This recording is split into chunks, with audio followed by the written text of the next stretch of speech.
Good morning everyone, welcome to civil services study. देखिए 6 class की NCERT, 7th class की और 8th क्लास की जो ओल्ड एनसीईआरटी है सभी को 102 बार प्रैक्टिस कर लेनी है, उसकी पढ़ लेनी है।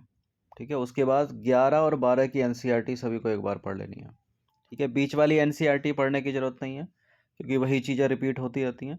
तो इसमें 6 क्लास की ओल्ड वाली एनसीईआरटी जो ज्योग्राफी की है, ठीक है, उसके प्रश्नों का हम प्रैक्टिस करेंगे, रिवीजन करेंगे। इंपॉर्टेंट होगा यूपीएससी के लिए, यूपीपीएससी के लिए, अदर स्टेट के पीसीएस के लिए और आरओ एरो 2023 के लिए। ठीक है, और टॉपिक है हमारा सौरमंडल। तो चलिए स्टार्ट करते हैं।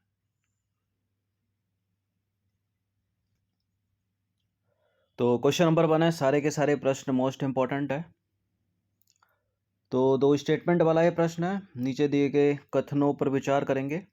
देखिए पहला है, सूर्य के चारों ओर चक्कर लगाने वाले पत्थरों के छोटे छोटे टुकड़ों को उल्का पिंड कहते हैं और खुले आकाश में फैली एक छोर से दूसरी छोर तक चौड़ी सफ़ेद पट्टी जो कि लाखों तारों का समूह, उसे आकाशगंगा कहते हैं, यानी मिल्की वे। बिल्कुल ये करेक्ट है, दोनों के दोनों स्टेटमेंट, सी है इसका आंसर।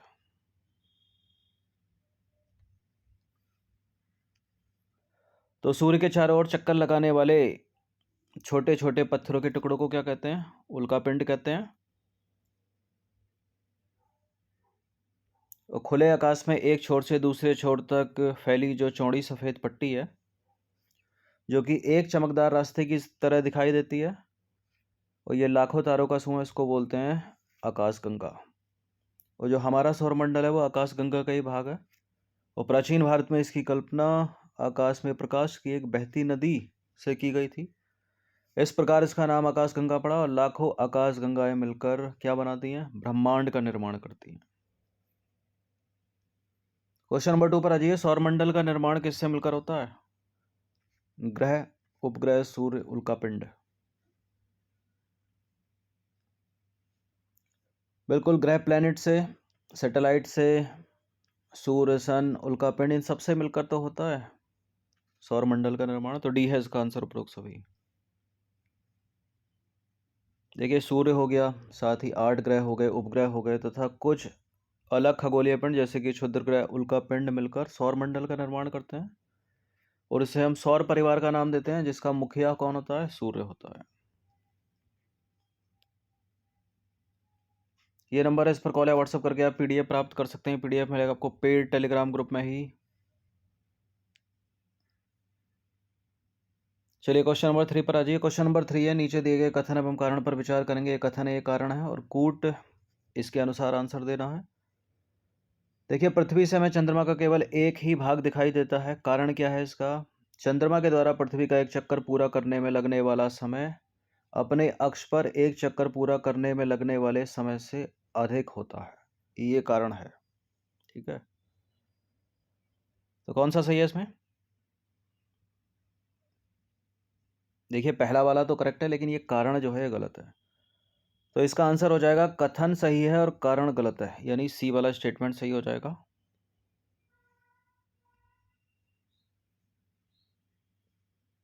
देखिए चंद्रमा जो है पृथ्वी का एक चक्कर लगभग 27 दिनों में पूरा करता है और लगभग इतने ही समय में यह अपने अक्ष पर एक चक्कर भी पूरा करता है। अतः चंद्रमा के द्वारा पृथ्वी का एक चक्कर पूरा करने में लगने वाला समय अपने अक्ष पर एक चक्कर पूरा करने में लगने वाले समय के बराबर ही होता, अधिक नहीं होता। ठीक है, इसके परिणाम स्वरूप पृथ्वी से हमें चंद्रमा का केवल एक ही भाग दिखाई देता। तो दूसरा स्टेटमेंट गलत हो गया, इसलिए सी वाला आंसर सही हो गया। कथन सही है और कारण है गलत।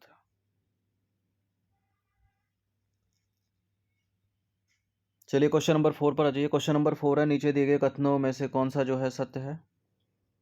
पहला कथन है, उपग्रह अपने ग्रहों की परिक्रमा करते हैं, साथ ही सूर्य की भी परिक्रमा करते हैं और पृथ्वी के उपग्रह चंद्रमा का व्यास पृथ्वी के व्यास से आधा है। आधा है, ठीक है, आधा नहीं है, 1/4 है। तो दूसरा वाला स्टेटमेंट गलत हो जाएगा, बाकी पहला वाला करेक्ट हो जाएगा। ठीक है, देखिए ये तो ग्रह है, ये उपग्रह है, ठीक है, यह है सूर्य। तो ये जो ग्रह हैं इसकी परिक्रमा कर रहे हैं और ये जो है वो इसकी परिक्रमा भी कर रहे हैं और इसकी भी कर रहे हैं। तो इसका आंसर क्या हो जाएगा? ऑप्शन नंबर ए हो जाएगा ना, प्रिंटिंग मिस्टेक हो गई। ठीक है,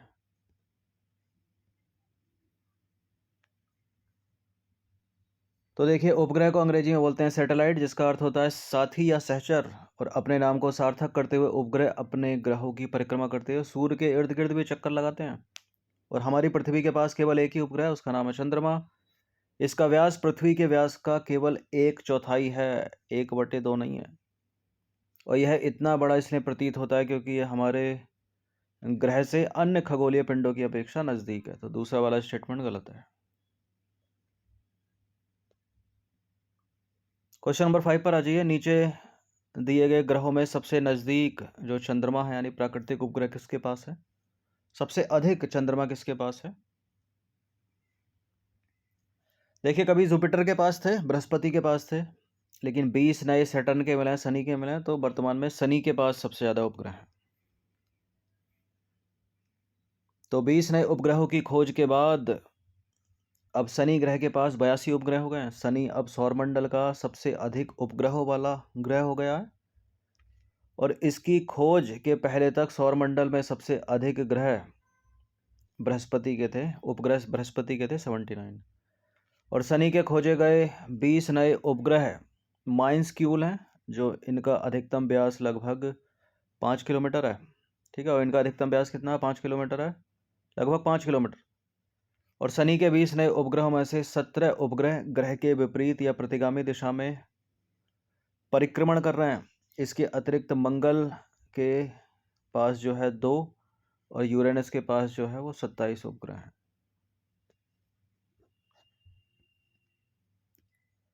चलिए क्वेश्चन नंबर 6 पर आ जाइए।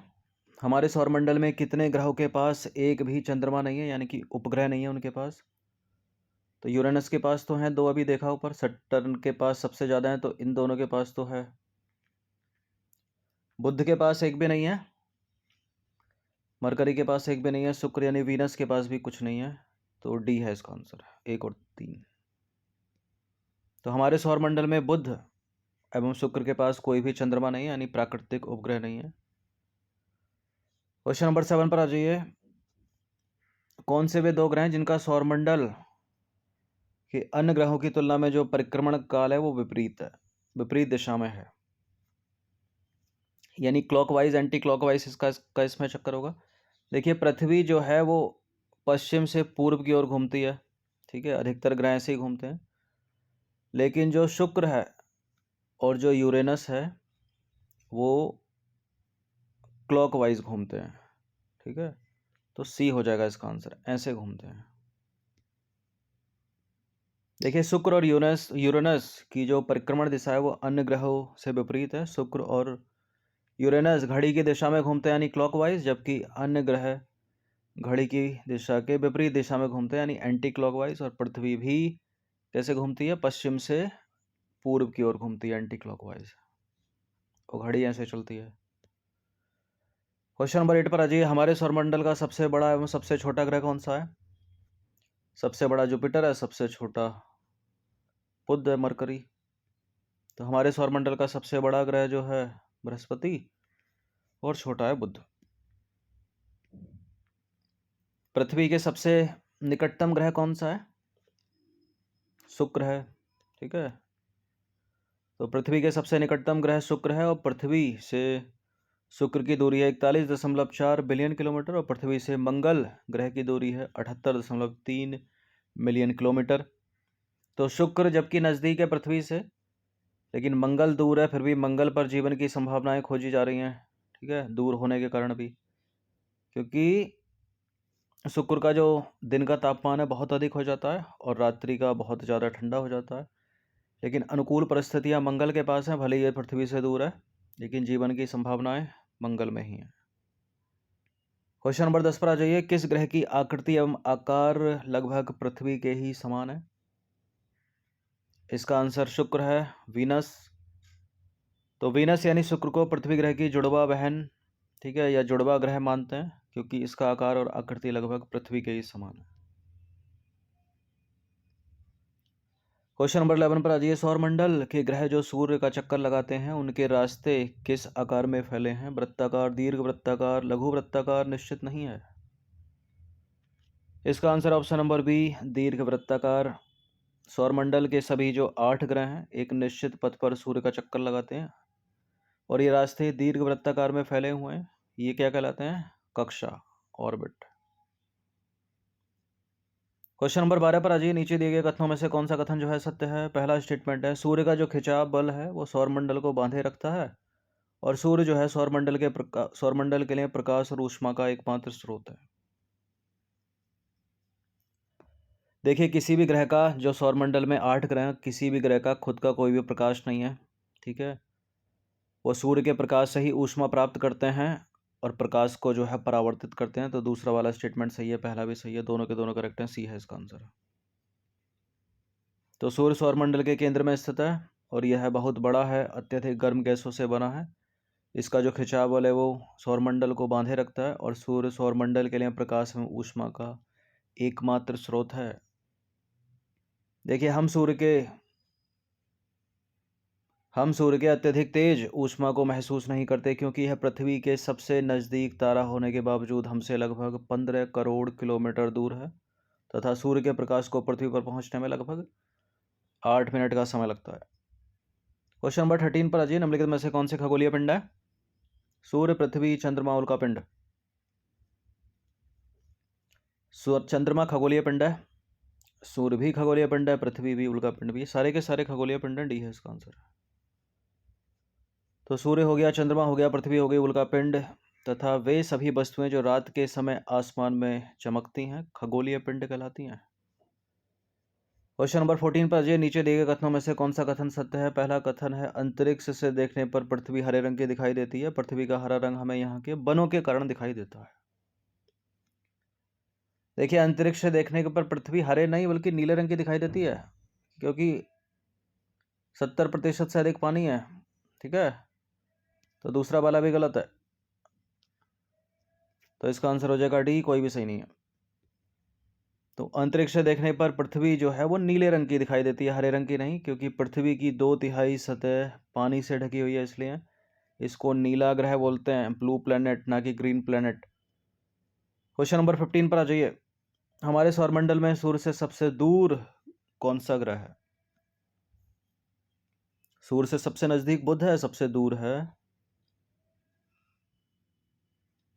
यूरेनस, नेपच्यून, प्लूटो, ठीक है, नेपच्यून है। प्लूटो को तो ग्रह की श्रेणी से हटा दिया गया है। देखिए, सूर्य से दूरी के क्रम में देखें तो बुध, शुक्र, पृथ्वी, मंगल, बृहस्पति, शनि, यूरेनस और नेपच्यून। वर्ष 2006 में प्लूटो को जो है ग्रह की श्रेणी से हटा दिया गया। क्वेश्चन नंबर 16 पर आ जाइए। सौरमंडल में किन 2 ग्रहों के बीच क्षुद्र ग्रह पट्टी पाई जाती है? मोस्ट इंपोर्टेंट प्रश्न है, बहुत सारे एग्जाम में पूछा गया है और पूछा जाता रहेगा। और इसका उत्तर है मंगल और बृहस्पति के बीच में, ठीक है। मार्स और जुपिटर के बीच में पाई जाती है, एस्टेरॉयड बेल्ट। देखिए, तारों, ग्रहों एवं उपग्रहों के अतिरिक्त असंख्य छोटे पिंड जो है सूर्य के चारों ओर चक्कर लगाते हैं। इन पिंडों को बोलते हैं क्षुद्र ग्रह। ये मंगल और बृहस्पति की कक्षाओं के बीच पाए जाते हैं। वैज्ञानिकों के अनुसार क्षुद्र ग्रह ग्रह के ही भाग हैं जो बहुत वर्ष पहले विस्फोट के कारण ग्रहों से टूटकर अलग हो गए थे।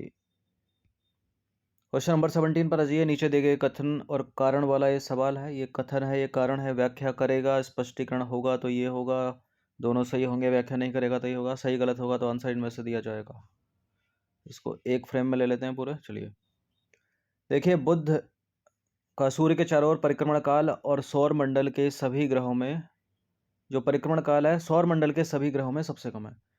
कारण क्या है? इसका कारण है बुध सूर्य के सबसे नजदीक ग्रह है, ठीक है, सबसे नजदीक का ग्रह है। बिल्कुल सबसे छोटा परिक्रमण काल है बुध का और इसका कारण यही है कि सूर्य के सबसे नजदीक है तो आसानी से चक्कर लगा लेता है उसका ये। तो कथन और कारण दोनों सही हैं। कथन कारण की सही व्याख्या भी करता है, कारण जो है कथन की सही व्याख्या भी करता है, तो ए है इसका आंसर। इस तरह के प्रश्न स्टेट पीसीएस में भी पूछे जाते हैं और यूपीएससी सिविल सेवा भी में भी। देखिए, जितने समय में कोई ग्रह सूर्य का चक्कर लगाता है उसे उस ग्रह का क्या बोलते हैं? परिक्रमण काल कहते हैं। परिक्रमण काल का वर्ग सूर्य से दूरी के घन के समानुपाती होता है। इसलिए सूर्य से अधिक दूरी वाले ग्रहों का जो परिक्रमण काल है अधिक और कम दूरी वाले ग्रहों का परिक्रमण काल कम होता है।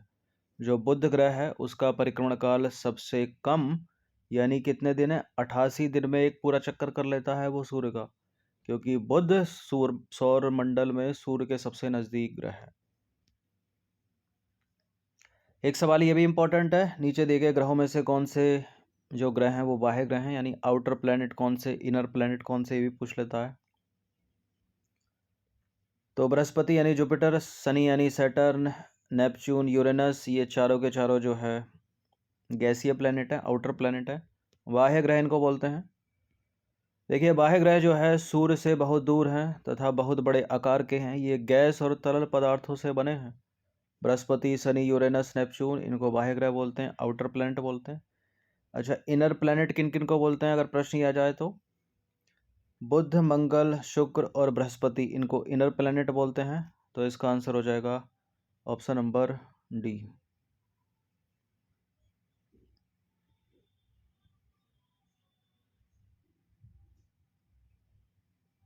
बुध, शुक्र, पृथ्वी, मंगल।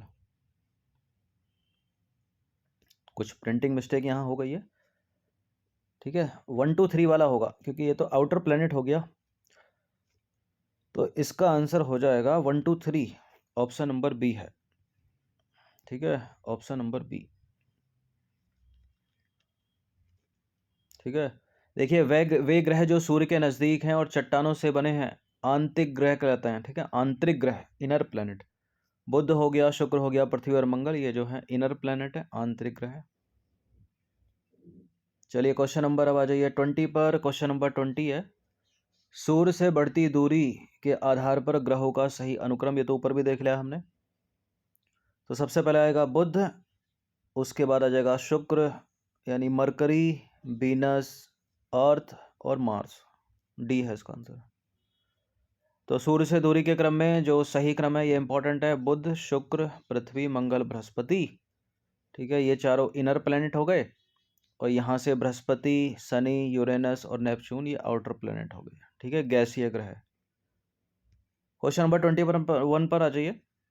निम्नलिखित कथनों पर विचार करेंगे। दो स्टेटमेंट है, पृथ्वी एक ग्रह है तथा यह अपना संपूर्ण प्रकाश एवं ऊष्मा सूर्य से प्राप्त करती है, और पृथ्वी सूर्य से दूरी के हिसाब से चौथा ग्रह और आकार में तीसरा बड़ा ग्रह।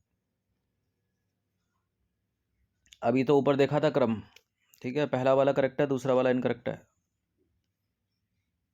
क्यों? क्योंकि सूर्य से दूरी के क्रम में पृथ्वी तीसरा ग्रह है और आकार में है पांचवा ग्रह।